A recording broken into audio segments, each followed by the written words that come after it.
The call came at 11:47 p.m., not the hour for accidents or apologies, the hour for truths people try to bury. Her voice was calm, too calm, like she'd rehearsed it. "Don't wait up, I'm with Claire." I stared at the ceiling, phone pressed to my ear, and let the silence stretch until she asked, "Are you still there?" I was, listening to the lie slide past her teeth. Claire had called me 2 hours earlier. She was in Chicago for a conference. My wife had forgotten her script. My chest didn't tighten, my hands didn't shake. I only said, "Drive safe." And then the line went dead. The room grew larger around me, shadows breathing. The hum of the refrigerator across the hall sounded louder than it should. I lay back and closed my eyes, not to sleep, but to sharpen. It wasn't the first lie. Little fractures had formed months earlier. A perfume I didn't recognize. A laugh too bright at the wrong text. The way she angled her phone slightly away, not enough to draw suspicion, unless you lived inside the details as I did. Denial was easy at first. Marriage teaches you to look away, to preserve the illusion because it's cleaner than dismantling the whole machine. But illusions rot.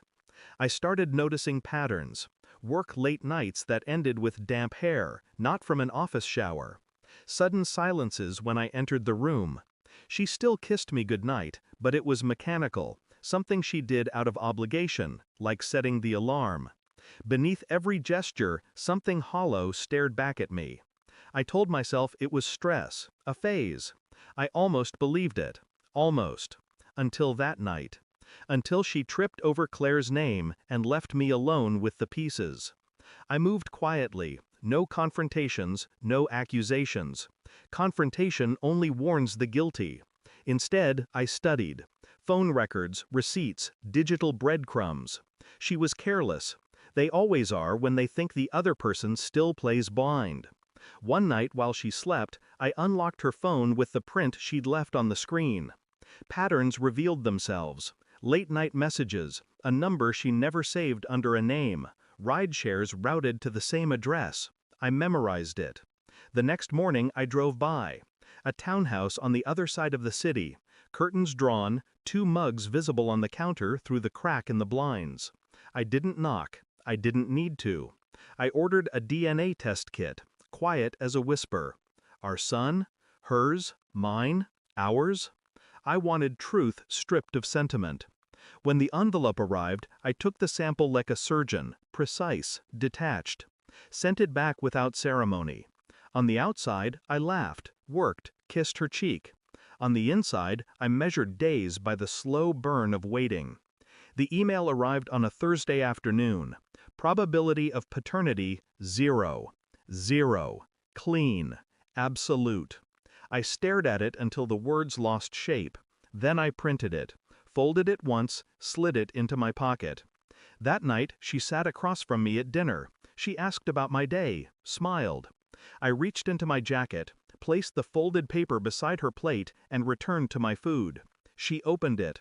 Her face collapsed, first confusion, then terror, then the desperate scramble of someone watching their constructed world disintegrate. She whispered, "It's not what you think." I looked at her, calm as glass. "It's exactly what I think." Silence spread between us like blood and water. I didn't yell, I didn't demand names or timelines. That would have given her power. Instead, I slid my phone across the table. On the screen, the address, the townhouse, photos I'd taken of her car parked outside. Her hand trembled as she pushed the paper away. Her mouth opened, then shut, like she couldn't decide whether to beg or confess. I leaned forward just enough. "Tomorrow, I'll call the lawyer. Tonight, you'll pack." She reached for my hand. I pulled back. Her eyes brimmed with panic. Mine stayed dry.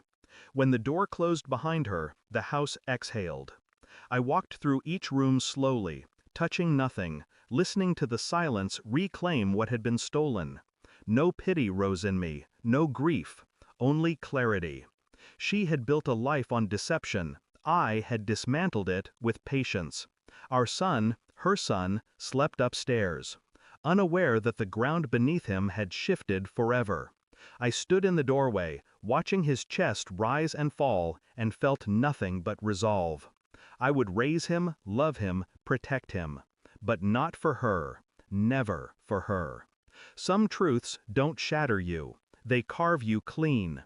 And when the carving is done, you are sharper than you were before. Sharper and untouchable. Thanks for watching. Don't forget to like, share, and comment. Subscribe now to Cheating Stories Insight World for more amazing stories.